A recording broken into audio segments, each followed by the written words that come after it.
Hello everyone. In Souls community, many people make fun of Dark Souls 2 24/7 and they critical this game over and over. And in my opinion, 95% of all those critical are either dumb or are absolutely biased. For example, many people say Dark Souls 2 is trash because it has broken hitboxes. Then you show them that hitboxes, well, most of the time are fine, yet they deny it. But when you show them completely broken hitbox of Sekiro and Elden Ring's beyond broken hitboxes, they jump from their pants and defend it as hard as they can. Or many people say Dark Souls 2 sucks because there are many boss reuses, which is true, but these same people call a game like Elden Ring a flawless masterpiece. A game in which there are more reused bosses than the amount of all bosses in all 6 Souls games combined. So in this video I will talk about problems that can be said only about Dark Souls 2. Hope you like my video and you'll press something under it. Your life is nothing.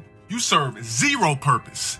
Okay, let's begin with the simplest one. The first half of Dark Souls 2. Not sure if any of you realize that, but if you think about it, you will realize that the entire game before Drangleic Castle, besides killing the last giant, is basically a side quest, which has nothing to do with the main plot and story of this game. And no, I'm not joking at all. Even killing the Lord Souls is just a side quest. Because in order to reach Drangleic Castle, you don't need to kill 4 of them or even a single one of them. You just need to farm 1 million soul and the Shrine of Winter will open. Let's take for example Dark Souls 3. In this game, pretty much all bosses have some connection either to Lords of Cinders, who are the main characters of this game, or they at least somehow have a connection to the main game's story otherwise. Let's take for example Volnir and Dickens.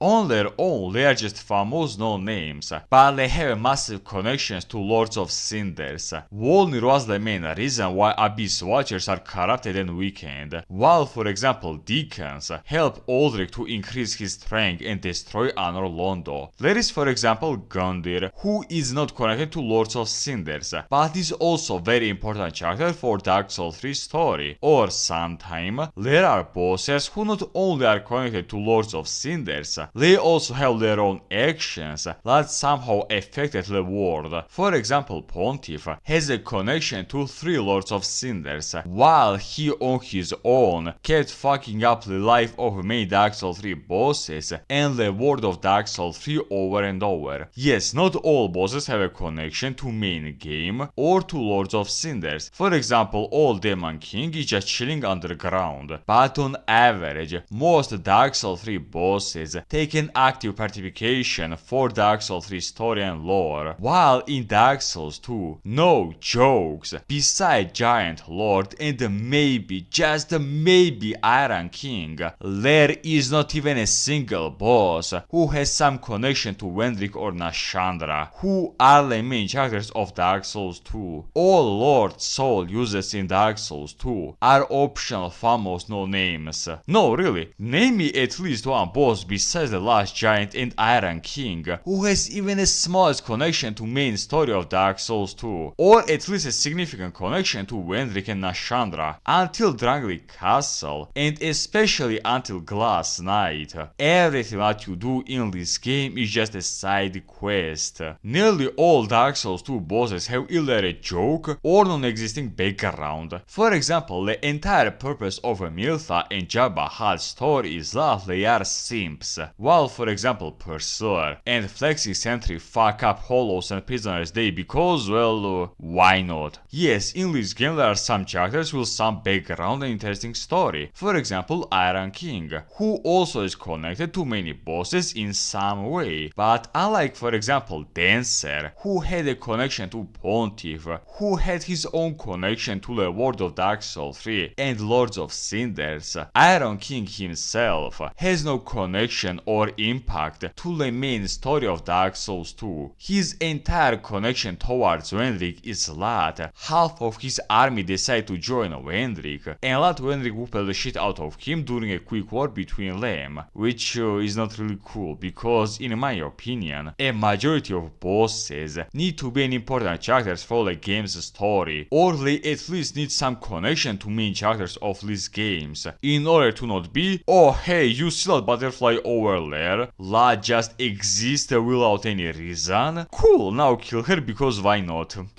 The fuck you doing here, nigga? Now I want to talk about a thing that I like to call, what are you doing here, homie? Okay, to be completely fair, in Elden Ring, mobs place and logic was also no better, but they at least changed some basic mobs armor color, which doesn't justify this all, but hey, at least that's something. In Dark Souls 2 we have, for example, Pyro Girls, both in Vendrick's castle and Poison location. This bastard is in Shrine of Amana, Forest of the Giants, and in Aldia's Keep. Old Iron King's knights are in Haid, Drangleic Castle, and Shrine of Amana. Jabbahat, a unique boss lore-wise, for some reason is in Elium Lois, but will intolerant skin color. Iron King's zombie horse, for some reason, is in Vendrick's Castle, and many more examples. I will give you some good examples about why I think that this is bad. Let's take the most memorable location in Dark Souls 1 and Dark Souls 2, Anor Londo and Drangleic Castle. In Anor Londo we had giants in golden armor, silver knights, a beautiful goddess with massive assets, paint guards in pure white cloth, ornate smoke in a golden shining armor, and they all look like they belong to this place, and you won't see them outside of their location. Now Drangleic Castle and its zoo. Huge mastodons in golden armor who, for some reason, are both in Hade's Tower of Flame and in Faron's Doors. Sure I guess. Sia Knights in golden armor, who are one of the elite knights of King Vendrick. Sure. Living Stone Warriors. Sure. Some Ghost Warriors in walls. Sure. Iron King's Stone Warriors and Elon Knights? Wait, what? Pyrogears? Why? What Ruin Sentinels forgot here? Knights who guard Lost Bastille, Miltha's golems, and a zombie horse that belongs to Iron King. What is going on? This is not just one example. The one in which I fell from my chair was Hade's Tower of Flame in Scholar Edition. In this location we have Old Iron King's warriors who destroyed this place. Next to them there are Hade Knights, who not only are okay with the fact that their enemies are walking on their kingdom's remainings, the second will kill any boss in this location, on whom Hade Knights have absolutely no connection at all. They help their arch enemies, who once again destroyed their home, to hunt us down. Plus, should I mention the fact in this location there are Dragon Rider and Dragon Slayer, and between them there is a dragon who guards Dragon Slayer. Now I want to predict and instantly deny it, but it's a lore argument.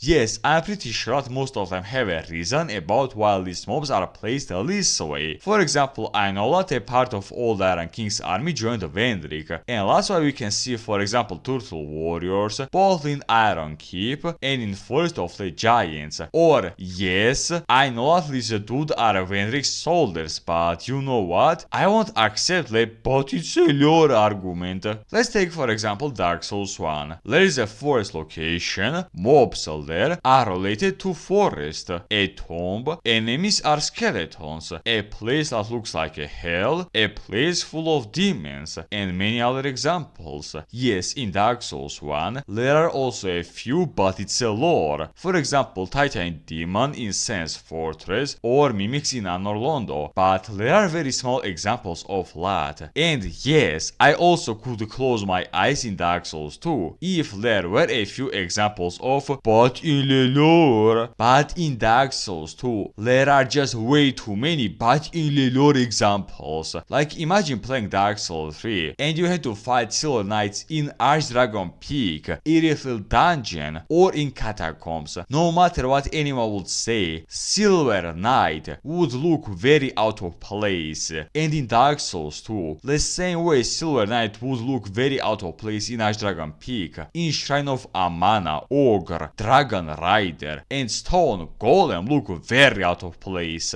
And because of that, you just don't take locations seriously, because enemies that you fight most of the time simply shouldn't belong there.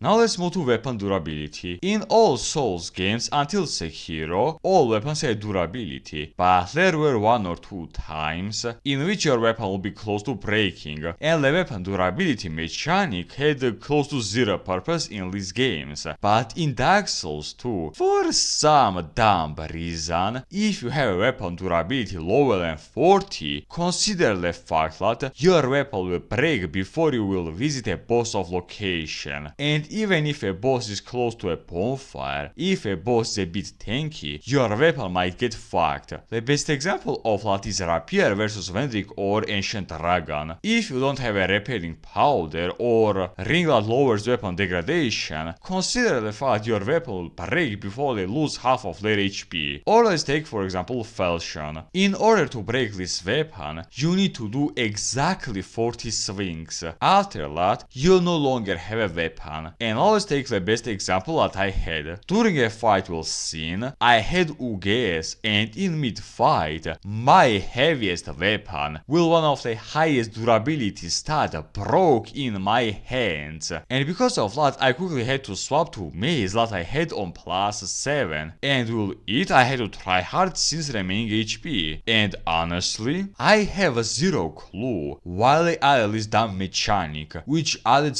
nothing interesting to this game, and it would be better if they just remove this dumb mechanic. Plus, this is what you mentioning hardcore fetish of game devs on breaking your stuff over and over and over and over. For example, before fighting Demon of Songs, there are some bugs, and you either kill them with bow, or your entire equipment except for shield and weapon will break because of their gas. In Drangleic Castle and in Aldia's Keep, there is a room full of peace, which once again destroys your entire equipment except for shield and a sword. There are some random pots which again destroys your equipment and a few other examples. I could get it if in this game there was durability of shields. For example, you tanked 20 hits from bosses or basic mobs. Boom! Your shield broke and you need to change it or spam roll button. But no, in this game it's nearly impossible to break shield. Fuck it, I could get this mechanic if there was a specific location in which there is some gas that breaks your stuff. It will be a annoying yet interesting moment. But in Dark Souls 2 we have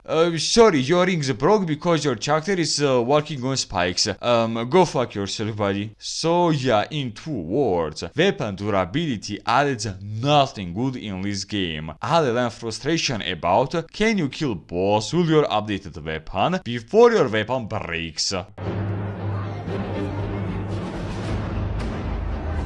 Now let's talk about this game's serious problems. Healing system. For example, in Dark Souls 1 and Dark Souls 3, if we ignore magic and Guinevere's bathwater, your only healing source was S-tools. In these 2 games, developers gave you S-tools, which you will refill over and over as soon as you rest on a bonfire. And I think that it was a very fair healing system. You won't be able to nearly face tank everything on your way, including bosses, but at the same time, unlike Bloodborne or Demon Souls, in which you had to grind for heals over and over, you will always have healing next to you, and you won't spend unnecessary time on grinding heals. Yeah, for example in Dark Souls 1, you could kill Pinwheel and get 20 S-tools, but on a blind playthrough, you won't get to Pinwheel that easily, especially in early game. Plus, in order to rekindle bonfires and get 20 S-tools, in each bonfire you need to spend either 3 or 4 humanity, and spending this much humanity in every single bonfire you see is not the smartest decision, because there might be a moment in which you will be out of humanity, and for example in DLC, you either have to grind for humanity over and over, or try hard bosses and locations with 5 S-tools. Now let's see healing system of Dark Souls 2. In Dark Souls 2, you not only have S-tools, you also have a life gems, which slowly regains your your health, and this is a bigger problem. We will never know if I was right about Dark Souls 2 being Demon Souls 2 in early developments, but if this game was planned as Dark Souls 2, life gems are a huge middle finger towards any balance of this game. Let me explain. Healing system of Dark Souls 1 and 3 simply won't work in Dark Souls 2 because basic mobs do a decent amount of damage. There are a lot of them, like a lot of them, and by the time you face the bosses, most of the time you would simply be out of heals, and instead of, well, I don't know, lowering the amount of basic mobs in each locations, game devs gave you life gems, which allows to realistically saying face tank mobs and locations in this game. Fuck it, it allows to face tank most bosses. The best example of that is a Smelter Demon, a boss who is doing a small amount of damage to you when you are way too close to him, which means that you should end this fight as soon as possible, because you will simply be out of Estus if you play it slow. But because of life gems, you can just use 2 life gems and completely ignore his fire damage, which completely fuck ups this boss idea. In this game you have 3 variety of life gems, which you can buy over and over, and equip 99 of each type, which means that unless you run butt naked into 10 enemies at the same time, each time you took damage, you can just use a life gem and simply out-heal any damage during a fight with basic mobs, which allows you to enter a boss arena with all of your Estus, plus on top of that, you have remaining life gems. And because of that, you are simply not afraid of basic mobs and locations, because as soon as you took damage, you just use a life gem and that's it. You are good to go. Plus they are extremely cheap, which is another problem of this game, but about that a bit later. And this all without me even mentioning the fact that poison effect became pretty much useless, because one medium sized life gem can nearly fully out-heal poison damage. You might say that for example in Dark Souls 1 there was a humanity, which could full hell heal you. Yeah, but here is the thing.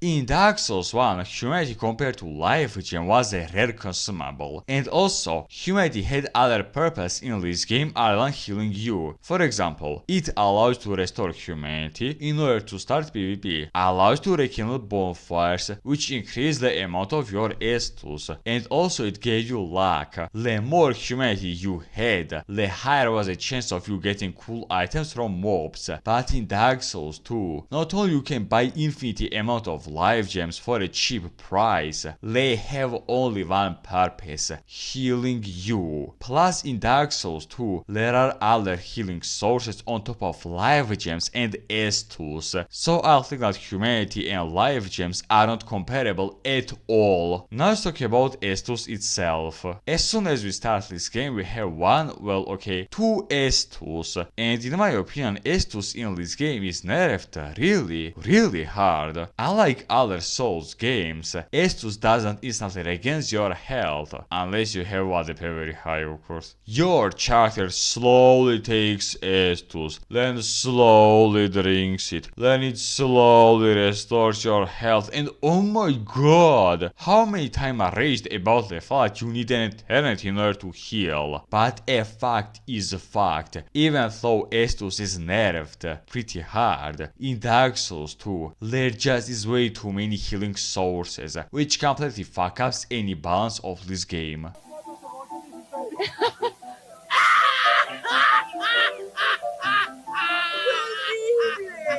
Now let's talk about the biggest problem of Dark Souls 2, amazing feature named ADP and beyond broken level up system. I won't talk about the bullshit hitboxes of Dark Souls 2, because first of all it's not hitboxes problem, it's low invincibility frame problem, and secondly I can give you a compilation of bullshit hitboxes in Sekiro and Elden Ring. I will talk about ADP's function and purpose in this game. First of all, not sure if you paid attention to it, but level up in this game is much cheaper than in other Dark games. Let's take for example Dark Souls 1. Level up at level 60 in this game is nearly 21k soul. But try to guess how much level up at level 60 costs in Dark Souls 2. 6k Souls. Yeah, I remember how on my first Dark Souls 2 playthrough, I killed only 2 Lord Soul owners, and I was level 80 or maybe even above. Once again, I was not even being in mid-game,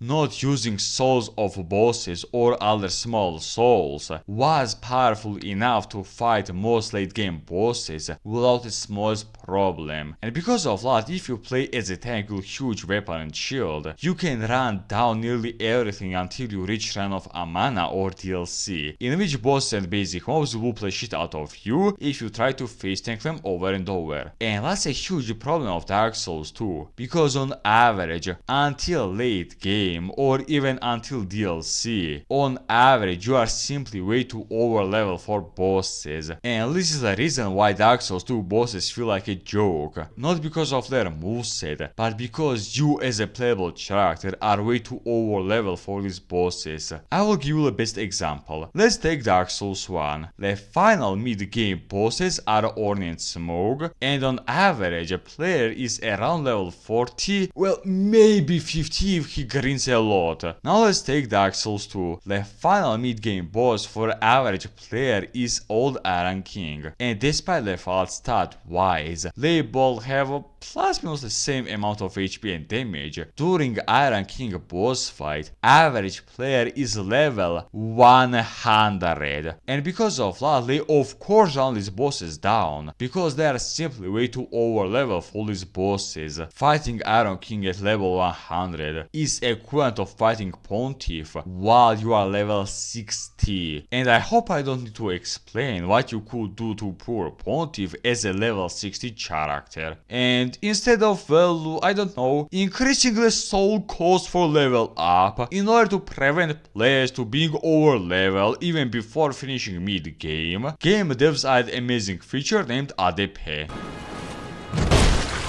Now let's talk about ADP itself. In this game there is no real explanation about what ADP does. It just says that your character gets more agile, but what in the name of Hidaka Chicks my character gets more mobile means in this game's context. Is my character running faster? Is my character jumping higher? Is my character beating his dead meat faster, or what? What exactly increases agility means in this game? As it appeared, agility in this game means more invincibility frame, and for some reason Estus drinking speed increase, meaning the more ADP you have, the faster your character drinks Estus, and more invincibility frame he has, aka better rolls. On a logical question such as why the hell they added this dumb mechanic, I have a very dumb answer. Game devs by adding ADP wanted to slow down players level up, because in theory ADP is a stat that, like it or no, you must level up. But the problem is that by bringing ADP, not only devs didn't fix the level up problem, simply because experienced players know that in order to have normal rolls you need ADP at 25 or at best on 30. Grinding for extra 20 level was not the hardest thing to do, while by creating ADP they create a huge negative experience and a pain in the ass for new players who have absolutely no clue while they receive damage during mid-roll. So no matter how you look at it, level up cost and especially ADP are extremely shitty parts of Dark Souls 2. Now let's talk about two small things which I don't like about this game. First and least one is that this game has extremely weak music. Like in this game there are, oh my god, at the best 7 somewhat decent themes. Yes, it's still better than Sekiro, in which there are only 2 memorable themes, but it's not the biggest achievement. But my personal and biggest thanks to no iframes during the entrance of Fog of War and during opening doors. Oh my god, how many times I died because my character solely put his finger inside the Fog of War, and then only after 2 years, no, after 2 centuries he went inside. Plus my bigger thank for the person who was responsible for this moment. Okay, so a small conclusion. Does all of that mean that Dark Souls 2 is a bad game? Well, Not really. This game has a lot of positive moments and doesn't deserve the hate that it gets, but this game, just like every game, has problems. Some are big, some are small, but still. The main point of this video was that I wanted to create a video in which someone talks about the real problems of this game, because many people who are creating negative videos about Dark Souls 2 on average talk about such a random bullshit. Sometimes I just can't take them seriously, or they say completely biased things just to please Souls community, even if it can be literally said about other Souls games, which they praise. Well, that's pretty much it. Type what you think about my video. If you like it, press something under it. With this, I will say bye bye to you, and I will see you next time.